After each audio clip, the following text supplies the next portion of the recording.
Hello, I am C-3PO, and I believe the storyteller is ready, so let us begin. The episode picks up pretty much exactly where the last one left off.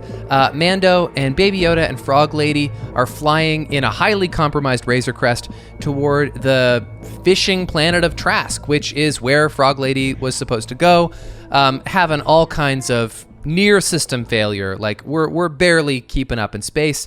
Do a really, really shoddy, almost crash landing down into the docks. Seems like they're probably going to make it, and then kind of last minute, Razor Crest just kind of like snuffs out this like disgusting blow of malfunction and rocks over into the water, takes on some damage. Everybody's okay, and there's lots of fish people there, deckhands to kind of take in the Razor Crest, but she's seen better days, and he's going to have to pay for her repairs while they're at port. Yes, so they go into port. He, Frog Lady, and Baby Yoda. Frog Lady starts to kind of call out, looking for Frog Man, and then we hear a slightly deeper frog gurgle, or ribbit, you could say. And Frog Man and Frog Lady reunite, and it's a really, really heartwarming moment for two just like frog and toad-like creatures. And they kind of like rub heads back and forth, and Frogman is extremely grateful to Din, points him to a tavern where he can learn a little bit more information about where these Mandalores are who look like him. While he's in there, he speaks to a barkeep who points him to a fisherman who can then take them on a long sail to find more Mandalorians on the other side of the planet. And so while he takes that journey, we find ourselves with Baby Yoda and Mando on a fishing boat, and the fishing captain wants to show Baby Yoda this really cool creature eat, and that it's an interesting thing and he should want to watch. And so he shows him, and then while they're distracted, knocks Baby Yoda into the pit to be swallowed up. But Din is smart and closes up the pram to make sure Baby Yoda is at least in his shell while he's swallowed alive. That's right. It was a trap all along. So Mando dives into the cage to rescue Baby Yoda, but then he is also trapped underneath there, perhaps with this beast, but every bit as threatening is the fact that these sailors are now stabbing him through the bars of the cage. Basically, they want to kill him and take his Mandalorian armor because it's so valuable. They don't even seem to know that Baby Yoda is as valuable as anything else. Okay, so his goose is cooked. Yeah, we were just talking last week about how he is always like just about done when suddenly some stranger flies in and saves the day. Indeed, this time it's 3 unfamiliar Mandalorians. Or are they unfamiliar? They violently kill all of these pirate sailing captors and then introduce themselves as Mandalorians. Mando says, "I've been hoping to run into more of my kind." Then they remove their helmets, and this is very confusing for Din because he's not aware that Mandalorians can do that. He's reticent. They reconvene in a restaurant. The leader of the 3 Mandalorians is the familiar Bo-Katan, the heiress of Mandalore. She kind of gives him a little bit of background, and he remains reticent. Yes, you skipped over a couple things there. The Mandalorians save Baby Yoda from the Mammocore, so he doesn't die. I said that. I didn't hear that. Sorry. So anyway, they dive down, they save Baby Yoda, and they also tell Din that he is in fact not a standard Mandalorian, that he is a child of the Watch. Mm-hmm. He doesn't like that so much and flies away.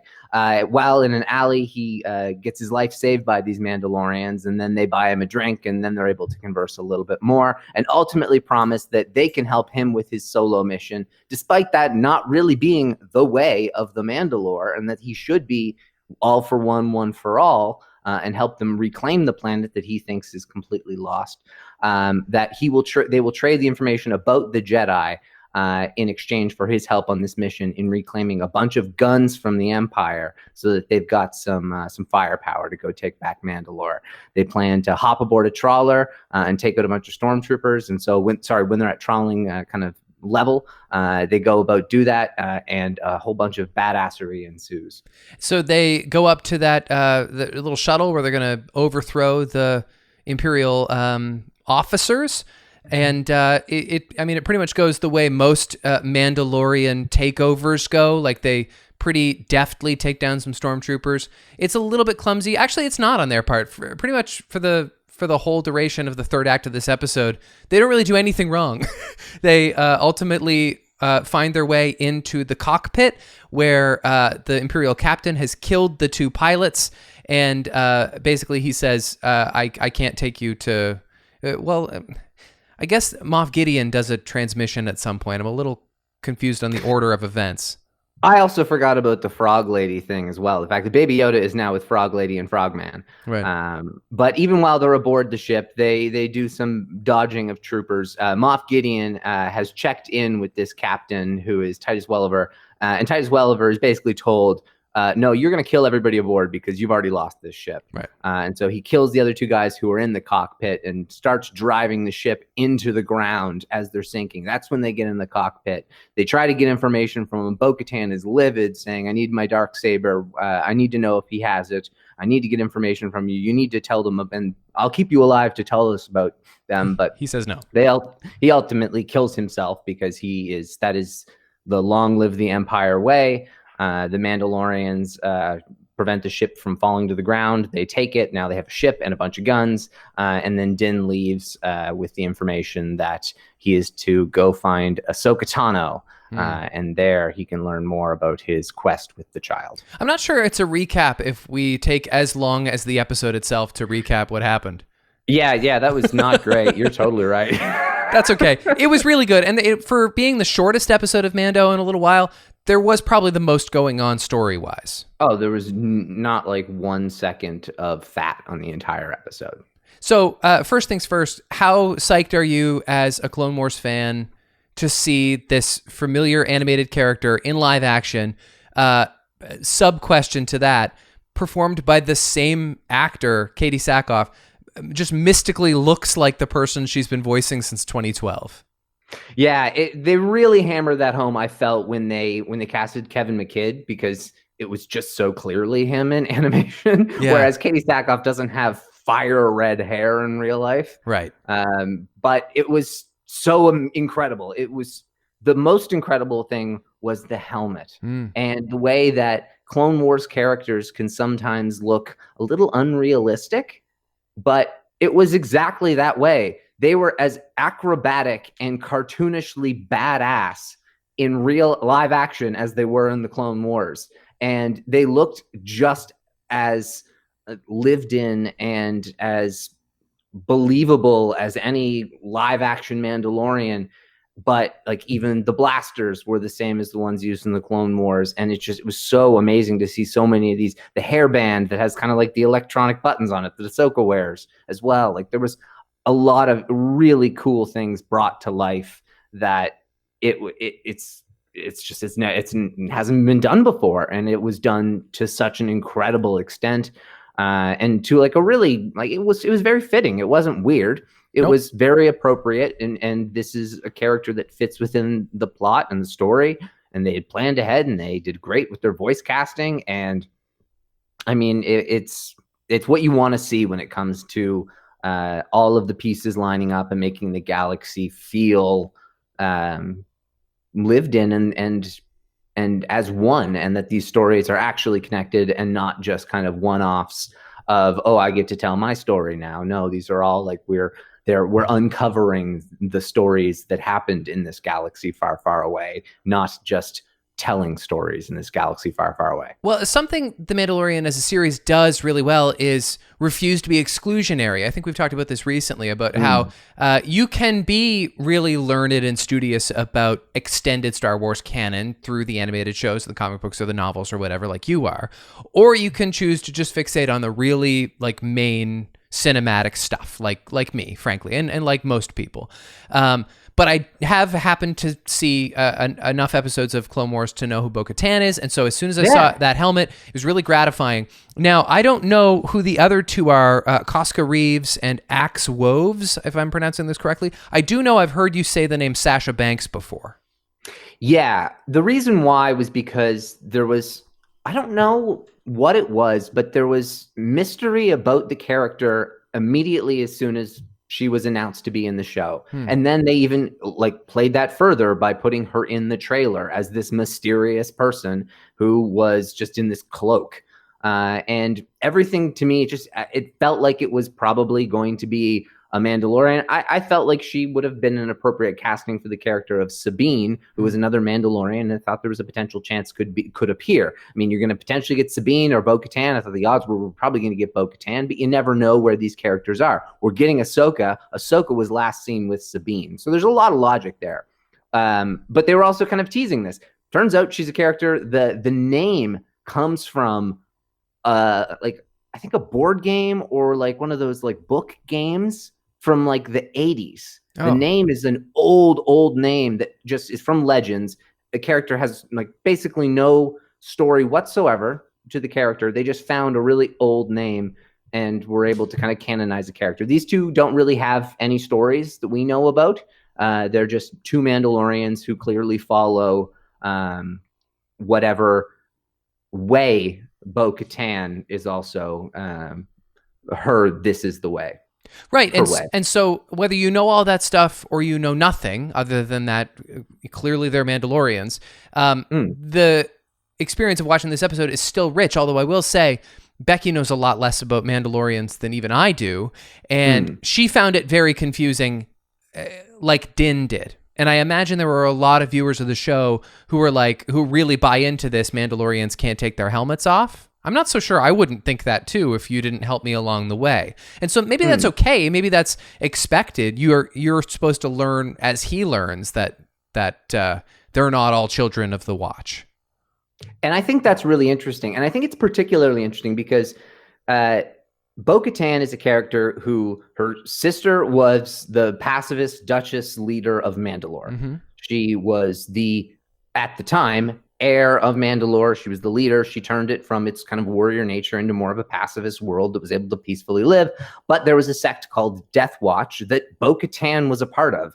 And they were kind of they were terrorists. She got out before some of their most egregious acts. But Darth Maul essentially took over Death Watch, killed their leader, then took over the rest of Mandalore, killed Satine, Bo-Katan's sister, and essentially all of the rest of Bo-Katan's family.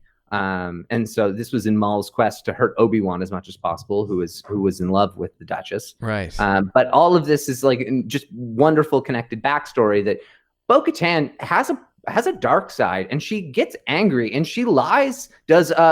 She pray I don't alter the deal any further kind of moment with Din later in the episode. Yeah. She's got a mean streak in her, and it's interesting because she is the way of the majority of the Mandalorian people at this time, or what it's believed. But this kind of subsect, this Children of the Watch, leads me to believe it's those who continued to follow Darth Maul. Now, a lot of people kind of pointed this down, but it's really hung to me pretty early on, was the fact that the armor has horns. Mm-hmm. The armor's Mandalorian helmet has horns, which is an homage to Darth Maul. She followed Darth Maul, or her family line did. So that leads me to believe that the Children of the Watch are those who believed that Death Watch didn't go far enough, and that they're the Children of the Watch. They're the next generation of bringing this old school warrior mentality back to Mandalore. And so if they're the Children of the Watch, it just makes more sense for it to kind of be building off, because Death Watch was this extremist group, but Bo-Katan just described this group as an extremist group. Now, she had gotten away from Death Watch, but this isn't Death Watch. This is like almost, it seems to be like it's the descendants of Death Watch, or the descendants of those who felt like maybe Darth Maul should have won that war and been our leader. But there's a lot of political nuance in there that is lost on the vast majority. Absolutely. But I believe all of that will come out in the rest of the series. Probably. And I think that's what's really exciting, because you get to see how that's going to play out, how Bo-Katan is going to try to reclaim the throne of Mandalore. Is Bo-Katan or the Armorer going to become kind of a main antagonist?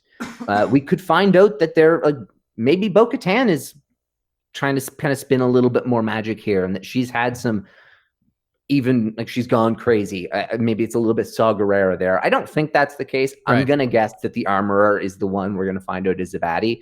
Or maybe they all have to learn to work together, and that this is the way is like what the way is being good. And that, I mean, in theory, Cobb Vanth could have kept that armor because he followed the way of what the Mandalore should be. And then it's whether it's like the Creed versus so many other things. It's a gray area. Yeah, it opens up so many cans of worms that I love that because it's going to confuse people, but it's going to create a lot of conversation. And like now we don't know which pieces of information to believe that we've heard. And from a certain point of view of Star Wars, it can all be looked at differently. And that's what Star Wars is always great about, because it's like the prophecies can be misread and there's all these things. So I thought that's what this episode excelled at even more than anything, is because it may raise questions, but I don't have any doubts that those questions will be answered. Speaking of moral ambiguity, explain to me again what the state of the Empire is at this stage, because we're post Return of the Jedi. We have this Titus Welliver character who is very distinctly, again, another character who's not given a name. He deserves a name canonically, even if he only appears briefly, because he is a captain. He's an Imperial captain canonically. He's driving an Imperial ship. He's wearing Imperial uniforms, and he says, "Long live the Empire." And so, his boss is Moff Gideon, I guess. Who's Moff Gideon's boss? What is the Empire? Does it exist? Is there a Snoke? When's the First Order going to happen? It's interesting, like, because I listen to a lot of Star Wars podcasts. I don't know where I heard this one, but I heard it theorized out there that is Moff Gideon potentially the best of the worst? I don't know, but maybe he was maybe he was left behind. Maybe he was not chosen to be part of the First Order, and he's clinging to the remnants of the Empire. Could be. Potentially. I don't think that's the case. I think that he probably reports to someone, or is just like a lot of people within the Empire, a terrible, power-hungry person who is in favor of oppression for personal gain and has realized the Empire has fallen, but I have this current carved out part of the galactic map that I'm going to try and retain as much power as possible.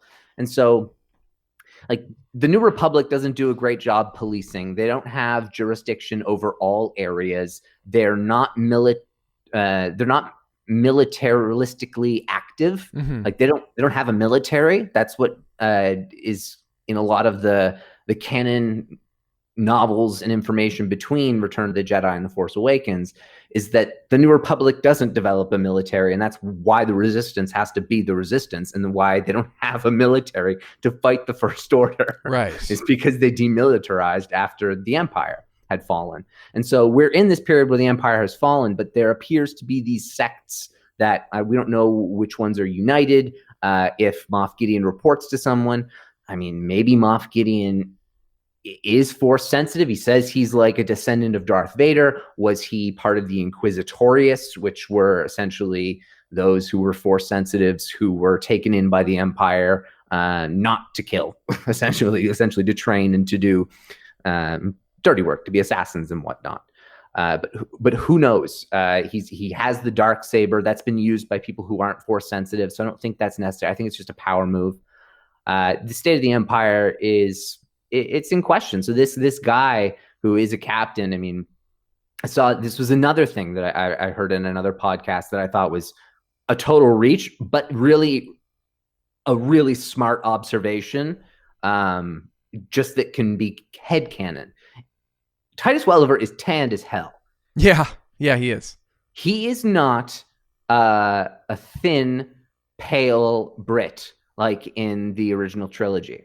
Very good point. So in the original trilogy, is a guy like Titus Welliver a grunt out on the field, and all of the upper people have been killed, and that's why he's a captain? That could be. Because he's not anything. No, you're right. And he's just a pawn for Gideon in this case, because as well, he's just, well, long live the Empire. You know, your ship is, you lost too much of it. He clearly has a menace. He clearly has a hold over at least a couple of these people, in that they're they're afraid of what he might do to them. No matter how big his cloud is, I don't know. But like Titus Welliver answers to Gideon quite loyally to the point where he dies by suicide with that like electroshock capsule that he bit into, which was kind of gruesome. Like cyanide, kind of. Which was actually kind of cool. I like that actor. I liked him in that role. I wish that he lasted longer because I could have seen him in Star Wars in another capacity. Although he has mad J.K. Simmons not my tempo energy, and I mean that's an Oscar-winning movie star. That's not a character actor who you know from a couple of things. So if you're going to put him in Star Wars, it would have to matter. But I think I could see J.K. Simmons in Star Wars. Yeah, I could too. And I thought Titus Welliver, like I cast him as the voice of Darth Plagueis and doing what we'd like to see sort of thing. And I think that'd be really cool. But I thought he didn't stand. I thought the role was great. He's a great actor, but I did see Titus Welliver, unfortunately. And so I feel like the Imperials who really aren't important, like him, really should be faceless. Yeah. And he wasn't to me. And so I didn't like that as much, but I mean, really, there's very few things about this episode that didn't like absolutely land with me. That would be just one of the very few things. The chowder hoses would be another thing that I wasn't a huge fan of. Those were super gross. I didn't like the chowder. I didn't like that there was like live fish in the chowder. I don't know why it had to be alive. There's so many like little critters that like food strikes back. Interact with Baby Yoda. I mean, like even happens in the end when like another creepy little fishy thing appears to be about to attack. I don't know if they're trying to telegraph that maybe Baby Yoda's going to be in some mortal danger in a new way soon, but he seems to be kind of interacting with little creatures a lot. And there's more stuff with him, like kind of while he's being babysat by the frog couple, they give birth, I guess, to their first little tadpole, and he is kind of bonding with that a little bit. I still feel like there's some unspoken spiritual connection between him and the eggs that maybe we're yet to discover, or maybe that's just him relating to nature. They did reiterate that he was hungry in this episode. Yeah. So that might just have been it. But I thought it was really good. The kind of like he was learning to pet the frogs as opposed to eat them. He ate them in season 1. Nobody had any issues with that. Yeah. And he ate the little, like, of course, the eggs, but he didn't eat it. He pet it, and like he was learning. And I don't know, it was kind of a Din was also very like dad-like to him. Like there was a great line. He said, "You're going to stay here, so I'm going to be respectful and mind your manners, and you know what I'm talking about." Yeah, he was very dad-like. There's another one. He don't play with your food. He tells him in the chowder restaurant. Yeah, that was a great one. Which is a classic. And he's just looking up like, "Hey, how'd you do that? Thank you, though. I appreciate that." Hey, let's talk about Bryce Dallas Howard, who's directed one episode per season. Interestingly, both of her episodes have been like contained little new worlds, and both of them fishing communities, which I find to be an interesting coincidence. She lands the Razor Crest into the new atmosphere, a la her dad directing Apollo 13.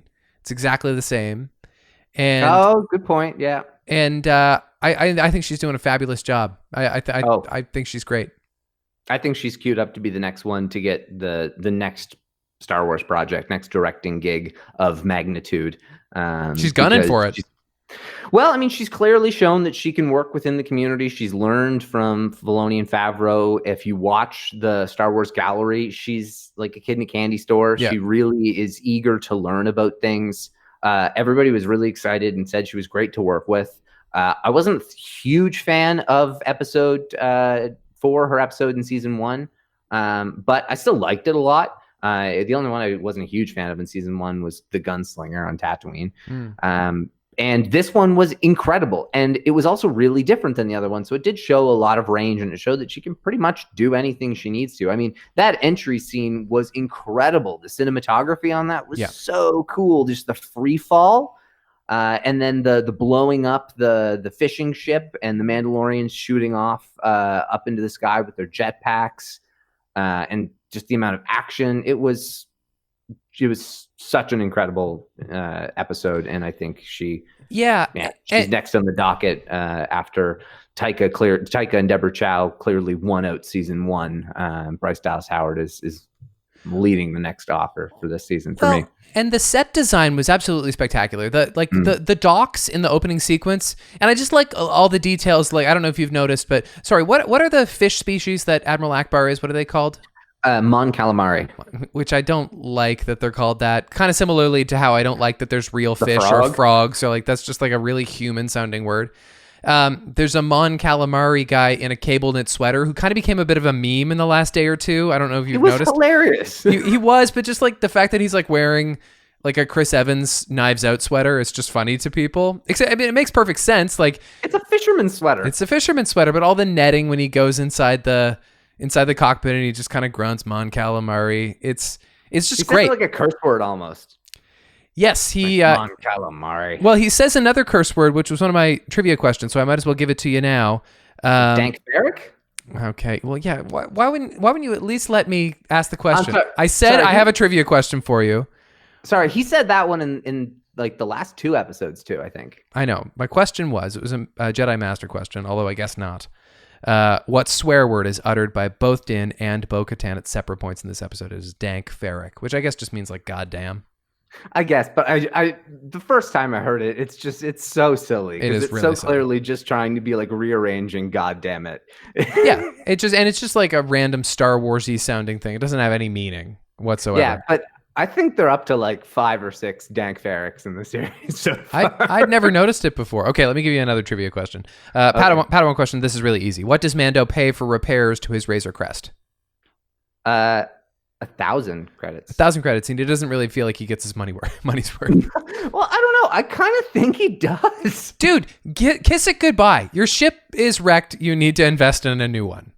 Well, I'm quite confident that the next episode, he's going back to Navarro to potentially talk to the armorer, but also to talk to Grief Karga because he needs some money to fix his ship. Yes. He's probably not going to be able to make it all the way to Ahsoka. So he needs that stopgap, which is Carl Weathers' directing episode before they get the Dave Filoni written and directed episode. Well, yeah, you mentioned Ahsoka. So we already knew, I mean, pretty much beyond the shadow of a doubt, we were going to get Ahsoka Tano in this season. It's nice that it's so intrinsically connected to this Bo-Katan episode. She might not come back again this season, but she specifically directs Mando. I think she will. Maybe she will. That kind of tends to be the what they do in the show, I guess. They bring back the heroes after you've met them in a previous episode. And you mentioned how Bo-Katan had that very Darth Vader-y, pray I don't alter the deal kind of. It was like clearly it wasn't exactly that line, but it was designed to be like that line. Yeah, it was a mocking, this is the way, because he was the one who said that wasn't the deal. Right. So she had another moment where she's talking about where to find Ahsoka, and by the way, that's my Jedi Knight question. Where specifically does Bo-Katan tell Mando to take the foundling in search of the Jedi?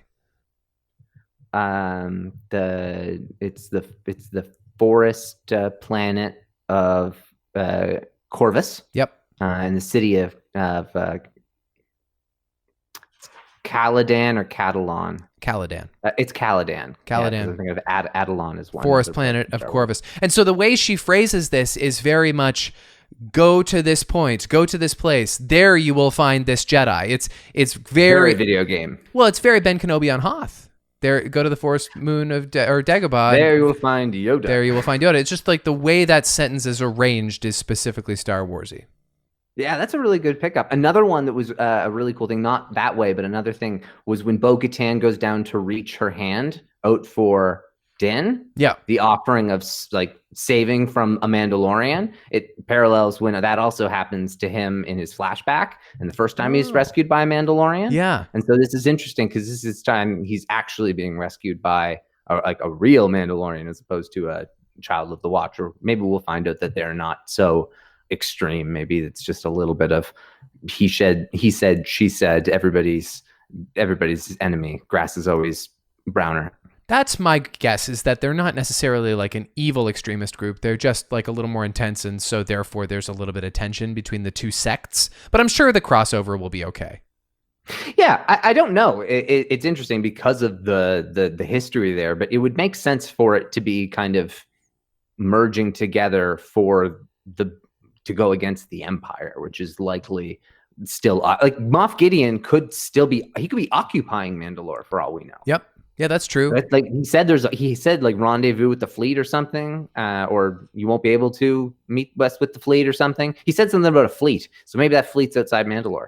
Anything, and that's the reason why they can't get back. Anything you wanted to take back? I really had no no major takebacks, no issues with the episode. I will say, like, when Baby Yoda and then Mando get tossed down into that cave, and then they're caged over, and there's like stabbing through the bars. That was very upsetting. It's not like a take back, but it's like very disturbing and intense and frightening. It was very stressful. We're rich brothers, drown them. It's like it's yeah. You're very worried. I was less worried about Baby Yoda because he was in his shell, thankfully. In general, it was a pretty violent episode. It was, but it was great in that regard. Yep. The only other thing is that, and this has become a funny topic as well on the internet, is how the difference between two sons and no son is huge. Because Obi-Wan was in love with Bo-Katan's sister. Keep this in mind. What she looks like now. 6 years earlier, Obi-Wan had died. Or no, like 8 years earlier, Obi-Wan had died. Oh, and this is what she looks like now. So when you got that helmet on, you got no UV exposure. But when you're on Tatooine, you got two sons. She didn't age like at all, right? And he aged so fucking much. He ages like 40 years, and she ages 10 over the course of like 30. So she should be in her like early 50s here, and it looks like she's in her late 30s. You know what I think is going to happen? I think in the Obi-Wan series, there's going to be an episode where Ewan McGregor has to choose a chalice to drink from, and he chooses incorrectly. He chooses poorly. He's gonna go with a bunch of old tropes. Yeah, I think that's the only explanation for why he's 80 when he's 45. It just doesn't make sense.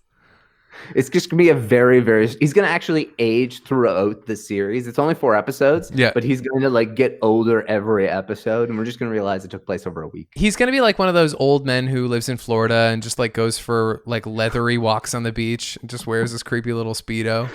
Oh, that's so gross. He's going to do that on Tatooine. Quotes. Not a ton of great quotes, but what was said was pretty rich and entertaining. I liked Bo-Katan on the intercom saying, "Put some tea on. We'll be up in a minute," she says to the Imperial captain. Yeah, that was my placeholder title for the episode. I really liked that. I thought it was funny. You're changing the terms of the deal. This is the way. No, I have enough pets. It's kind of funny. No, that was a funny one. He didn't kill your brother. I did. Mm-hmm. Don't believe everything you hear. Our enemies want to separate us, but Mandalorians are stronger together. Troopers, a squad at most, and they couldn't hit the side of a bantha. That was the next one I was going to say, yeah. You know what to do. Long live the Empire. Right. Moff Gideon is so deeply badass. This is more than I signed up for. I got your weapons. I need to return to my ship with the Foundling, which was a really good dad moment. Mm-hmm. Like, no. I'm not a wild, like, I am, like, I need to get back to my kid. Yeah. I did my job.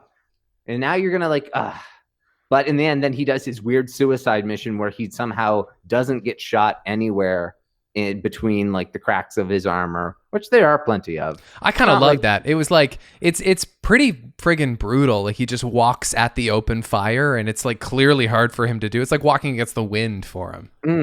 It looks cool. The big thing that really struggled for me was how bad he throws the thermal detonators. Yeah. Yeah. He throws them like this. Yeah. Okay. And they somehow he throws them like he's throwing them to separate corners of the room. Mm-hmm. And then they go dead straight through the gap. Yeah. It was very impressive. Well, maybe that's Pedro Pascal. Maybe he's just not a great toss. Not a great shot. Yeah. But it was one thing that was also to notice how much better at hand-to-hand combat these Mandalorians were than Din as well. That's true. Din is always getting his ass kicked in hand-to-hand stuff. He's a great like gunslinger, but these were like gymnast style, like cartoons almost the way they were animated. Well, I mean, Din is he's got good gear and he's had to like learn on the streets, but he never like took a martial arts class, right? Like whereas maybe the others did. They were part of like a proper organization. Absolutely. Yeah. Yeah. They absolutely were. They were like child soldiers to a degree, kind of. Why don't you give me some trivia questions? Because I've already blown all of mine. I was right about to. What do the Quarren try to feed Baby Yoda to? I think I actually maybe said it in the summary. Well, yeah, you did say it already. I think you said it started with the letter M. I wasn't familiar with the term. It's called a mama core. Mama core. Pretty gross. Like kind of another one of those circular Yep. toothy mouths. Yeah, it was. I wouldn't like another circular toothy mouth if like it had been a bigger. But it was not the main part of the scene. It was kind of a distraction to make you think it was the main part of the scene. It was minimal and it was very Star Warsy in that here's where I keep my giant pet that's actually like a Cyclops or something, and I'm going to feed you to it. That's been done a lot, and we love it every time. Yeah, exactly. Yeah. For how many generations has Bo's armor been in her family? 3 or 4 generations. Take a guess. 4. Oh, so close. 3. It was 3. Okay. Yeah. All right. And got a couple ones here. What type of ship do the 4 Mandalorians rob and ultimately steal? It starts with a G. A G. It's Yep. like a. I mean, it's like a freighter. I don't know what the word is going to be, but I remember seeing it, and it starts with a G. It's a Gazanti freighter. It's an Imperial Gazanti freighter. Yeah. Yeah. Very cool. Another thing. Speaking of Imperial hardware and ships, cool that they seem to have modified an AT-AT and turned it into a crane. Yeah, that was really cool. That was some Set design. Corellia-like vibes in terms of the way it was just making use of equipment around it. And of course, and to be honest, as much as that could be a repurposed AT-AT, it also could just be the way the cranes are designed, and probably is more likely that. Totally. And when I see big cranes in our city, they kind of look like AT-ATs to me. So it's just kind of a crossover of the two concepts. I've got 2 outside of my window right now, so it's kind of great. I can see one built of Lego in your on your shelf right now. It looks fabulous. That's right. That is the ATM-6 from The Last Jedi that tries to, blow the shit out of Luke, but doesn't. 1,400 pieces? 13 something, yeah, I think. Nice, yeah. nice. Yeah, it was a fun one to build. It was really cool. I always wanted the Empire Strikes Back AT-AT Lego set, and this one was like going out of stock earlier in the year, and I got it on sale. And then, of course, I forgot, like, it is the 40th anniversary of Empire. They're gonna come out with one later in the year. I was thinking, they'll never have another AT-AT set. But anyway, I got this one at a good deal, so it was a smart buy, and it was a lot of fun to build. It was a child's dream of mine accomplished. Good. So check that off the box. Congratulations, that's excellent. Anything else you want to say about episode 2.3, The Heiress of Mandalorian? I think we kind of said it all. We did say a lot of great stuff. There was one thing I wanted to say about Din that I saw on Reddit. It was a random Reddit comment that didn't even have that many comments on it, or responses. I don't even think it was a post. I think it was a comment, and it was one of the coolest pieces, tidbits of information I've heard about the Mandalorian yet. And his name, Din. Din means this is the way. Oh, like just those 3 letters translate in what language to this is the way? Well, when you look it up, it's kind of you get I'll type it in right here, and so Din, and it has its origins in Arabic and Hebrew origins, but the verb din is the constant learning through repetition of or indoctrination. Oh, shoot. Yeah. So, i.e., this is the way, or a child of a cult. That's very interesting. Hey, why doesn't he ever introduce himself? That's not against his way, is it? Does he have to be anonymous? We don't know much about his way. Interestingly, the armorer says in season 1, I don't remember what episode. Episode 3. The episode this one kind of is similar to, except we learn about the rest of Mandalore. That's the one where the Mandalorians come and save him and Baby Yoda when they're pinned in against all those bounty hunters. Right. But she kind of says to them, our strength comes in the secrecy that we have and our ability to not be known in the public. Whereas Bo literally says our strength is in our numbers and working together. And so they do have this clear division of what their way is. And so it's really kind of exciting. I'm assuming that the name Din is just for that's a trivia, a bit of trivia for us, not for anything to do with the show. but it definitely shows that there's something to that character, and that maybe he's going to do a lot of unlearning, and maybe some of those rumors that were going around, the garbage rumors that Pedro Pascal was unhappy on set, were because he's going to have his helmet off a lot in season 3, and people just assumed that was because he complained, not because maybe he just learns and is able to do it. Yeah, imagine. So maybe that was just a bunch of people putting stupid things together, and people love to snowball and say that everything in the world is crumbling and that somebody's a terrible person on set. Yeah. But I don't think there's anything else to say about that. That was just a really exciting little factoid I found, and I thought that seeing that this week was even better after learning more about the Children of the Watch. So. Well, it's not dissimilar from learning that Vader is German for father or whatever. Like it's that one is just lucky though. Is it just lucky? I guess because they named him before they knew he was the father. Yeah, that's very interesting. That's one that people always say. Oh, that is lucky. Yeah, no, that's a good point. I wasn't thinking of that. Dark Vader. Yeah, and that's why he's dark and insidious. You just the INs for the Sith titles in the original trilogy, at least. Right. Dark and Maul. Whatever that means. Yeah, it doesn't work as much. No. That was a wonderful transition, though, to the news. Okay.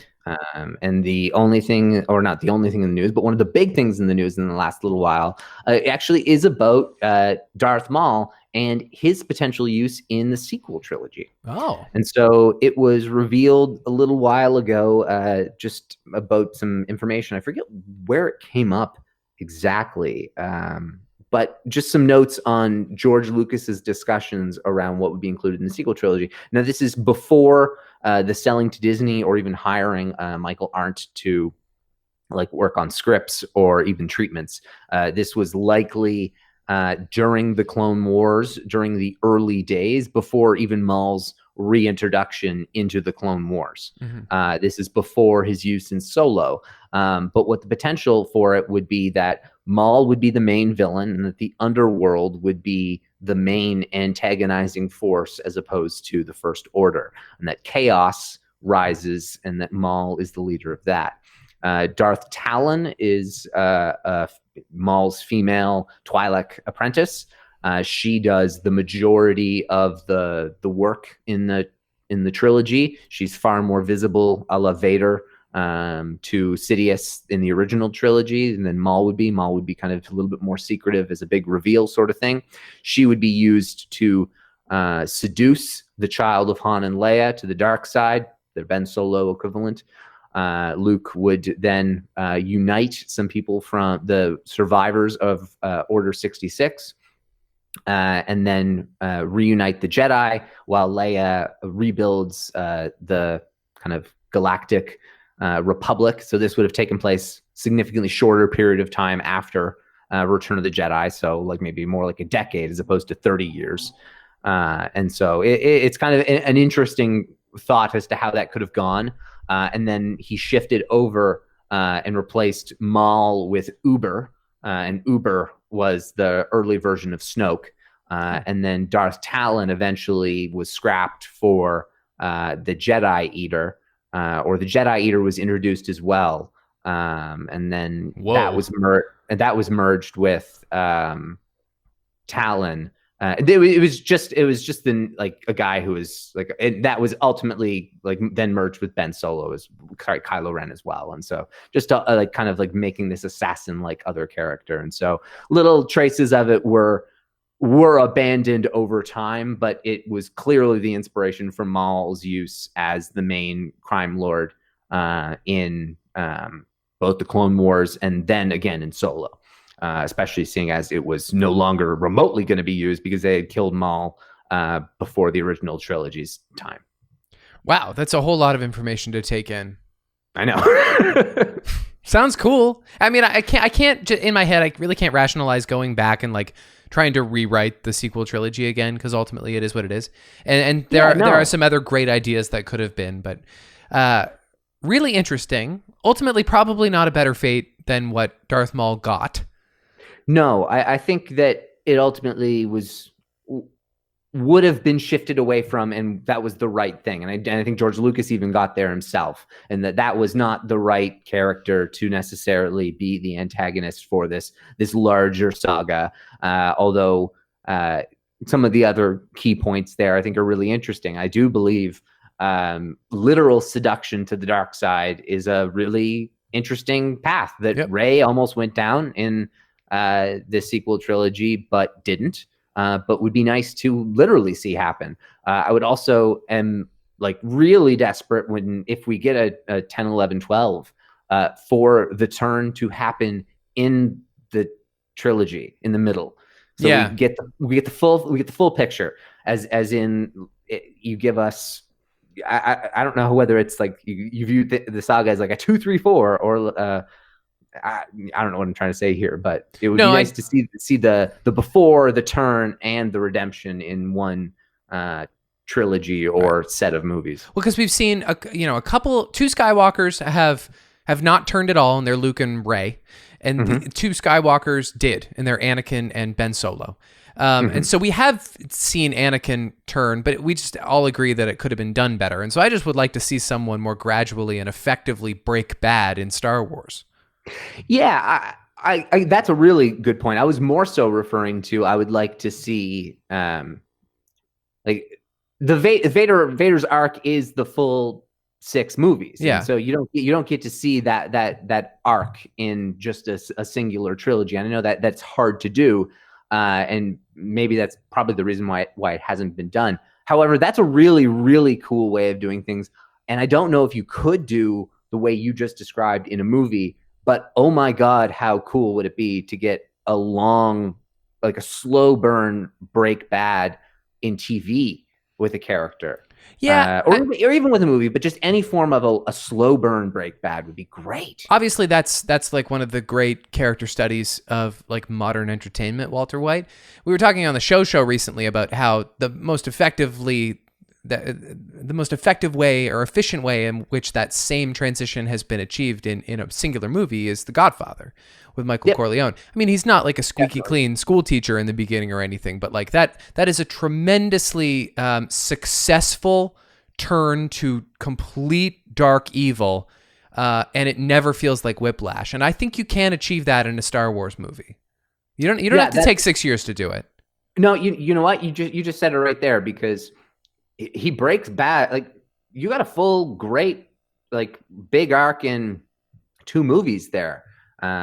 With that kind of slow burn break bad. So you could do it in 3. You're right. No, you're totally right. I mean, The Godfather, that's a high bar to set, but it's doable. Yep. And that's what's important. If you get an actor like an Adam Driver who can really bring it home. Right, exactly. Or in the words of John Oliver, really do a lot of things. Collapse my chest. Yeah. Oh my God, that was funny. Rip out my larynx. Yeah. Funny appearance this week, if anyone saw last week tonight. Yeah. Okay, what else? What else is going on? In the comics, Vader is fighting Oshi. They're doing some like filling in the blanks and stuff for Rise. I actually think it's a huge mistake and really stupid to do, because nobody gives a shit about a patchwork comic trying to fix plot holes. And like, if you want to try to fix these plot holes or make this movie age better, you need to make this actually worth a damn. Not just be a comic that's coming out the year after. Right. Let it percolate. Let it sit for a while. Like, there's zero chance that this can have any impact or emotional weight to it, or solid resolution to making that movie make more sense. Mm-hmm. The Rise of Skywalker novelization, in my opinion, is as bad as the movie. As sloppy as the movie. Yeah. I don't like to say the movie's bad, because it's some wonderful moments in it, some incredibly cool moments, and some of the best things in Star Wars. I mean, even with just like the cool little Ben Solo moment, and just even any moment with Ben Solo in general. Right. Everything with Kylo Ren. But sloppiness is a word that excellently describes that part, and this seems like a sloppy fix to it too. So that's a little annoying. Yeah, that's not going to do. When it comes to a really, really, really delayed fix to a problem in Star Wars, I think we may have one though. Early reviews. We're recording this on the 16th, but comes out tomorrow. Apparently, the holiday special is a blast, and so that's really exciting. Wait a second. The special comes out tomorrow? It comes out November 17th. Yeah. Oh my God, I'm so excited. Yeah. Apparently, some of the voice acting is like really bad. Or like really off, I should say. Like apparently, like Finn more than anyone. And that doesn't surprise me. And Rey, I've heard bits and pieces, and some of it's like, oh, that sounds. Oh no, that doesn't sound anything like her. No. And so it's kind of all over the place, a little bit up and down. It's just it's a very exaggerated impression, as opposed to like trying to just do the character. It's like an exaggerated impression almost. So does it have like apparently it's a blast, and so that's really exciting. Apparently it's tons of fun. Does it have like a tomato meter score yet, or anything we can judge based on?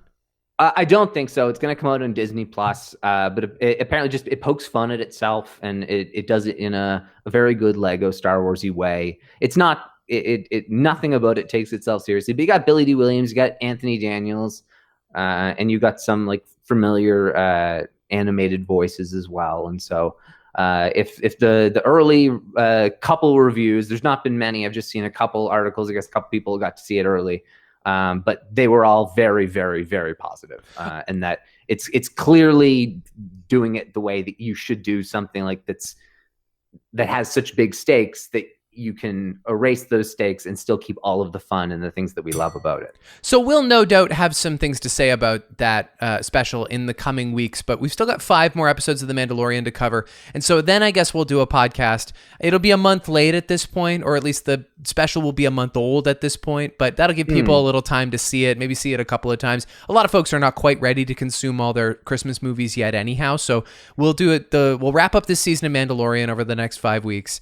And then we'll just as it's kind of nearing Christmas, we'll take some time to chat about this special at length.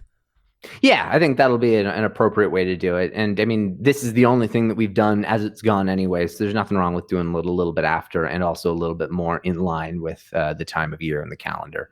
Anything else you want to talk about that's going on in the news? Really not much. I heard a rumor that inside Disney, they felt that the only episode that was weak in season 2 was episode 2, it was chapter 10. They said they felt internally, like just a rumor, that every episode was a home run except for that one. And so, I mean, I've kind of felt that way in the first 2 of the 3, that the second one wasn't a home run, but the other 2 have been. So that's really exciting for what the rest is to come. That's fabulous. I mean, the second one just kind of stands alone. Like not a ton of it is that consequential. Other than not bad. No, it's just it's not that consequential, which is fine. Yeah. Yeah, and I mean, if you really like needed to, they absolutely could have made it and this episode one long episode if you needed to. Yeah, but it would be too long. It would be too long, absolutely, and it would have a weird kind of pacing to it. Yeah. Anthony Daniels loves The Mandalorian and really would like to be in it, so that should be granted. Jon Favreau, let him be 3PO or someone else. It doesn't matter. I saw Patton Oswalt tweeting about how much he loves The Mandalorian recently, and Patton Oswalt famously had that wonderful cameo on Parks and Recreation where he just, this was post Disney acquisition but pre Force Awakens, and so the premise is he's playing this nerdy guy in Pawnee who he is what's the word where you hold court so that filibustering. He's filibustering, where he's like kind of musing on what Disney could do with Star Wars, and it's all of his predictions are insane and preposterous, although he does drop the word Mandalorian in that well, he specifically, if I recall correctly, the only thing I can remember from it is he says, and then a Mandalorian hand comes up from the sand. Gauntlet. And it's Boba Fett. Yeah. Or Gauntlet, yeah. But like he mentions Boba Fett, and like so it's clearly some like a particular part that he's jazzed about. And so, oh my God, Patton Oswalt, there's no reason he cannot be an alien in StarArs. He could be a droid, or honestly, he could just be like some, in an Amy Sedaris type way, he could even be a live action performer. He's actually a very good actor. And so I saw him tweeting about the show, and I thought he's definitely entitled to a role at some point. Certainly. There were some rumored titles for season 2 of The Mandalorian that have proven not to be true, but I wonder if they were potential like placeholder titles, because the title like The Marshal and the Heiress are kind of obvious if you know what could potentially have been coming in this season. True. And so it makes me interested. They were called the Search, the Confrontation, the Bounty, the Republic, the Loyalist, the Sorcerer, the Return, and the Empire. And so if they were potentially like filming order and like placeholders, it just makes it interesting because, I mean, logically, the Search, he's starting the search for more Mandalorians. That's could be the Boba Fett one, or the Return could be the Tatooine. Sorry, that's like the first episode of the season. There's an episode called The Sorcerer. That makes sense for like Ahsoka's. But there's an episode, interestingly, called The Confrontation. And so it makes me wonder, like, potentially, will Din have his conversation with the armorer, and will it not go so well? Yeah, right. Will she like beat the living hell out of him, and Baby Yoda needs to like remind us, hey, I've got the Force still, and then save his life? That could happen at some point. He could go back and be like, you fed me lies. She's a badass, so yeah, we saw what she did to all those stormtroopers. Anything else you want to say? I got a couple of birthdays. Oh, let's hear the birthdays. Good birthdays, all post-acquisition birthdays, none of them ever seen partners, so that's kind of interesting. This Thursday, we just mentioned him, a happy birthday, November 19th, to Adam Driver, one of the greats.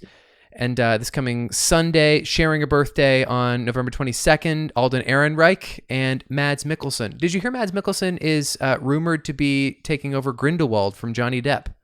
Oh, I didn't even know that was rumor. I thought that was confirmed. No, that's cool. Not. It's not confirmed. It's all happening very quickly. Yeah. He's a beloved actor, and I think he's got a comedy right now that's getting him like a bunch of awards buzz. It's hard to imagine, to be honest. Yeah, I know. I think he plays a teacher who's like has a bet with other teachers who can get the drunkest at school, like who can teach drunkest, and it's apparently like an award-winning comedy, or it's like doing really good at like the festivals that are on. Mads Mikkelsen.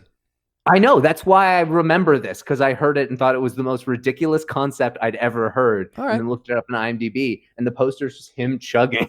I like it. I think that's great. Okay. I know. That's all I got for birthdays. We would love for folks to rate and review the podcast on their preferred podcast app. If you have any thoughts on episode 2.3 of The Mandalorian, The Heiress, you can tweet us at Recorder66 or email recorder66podcast@gmail.com. And until we are together again, may the Force be with you.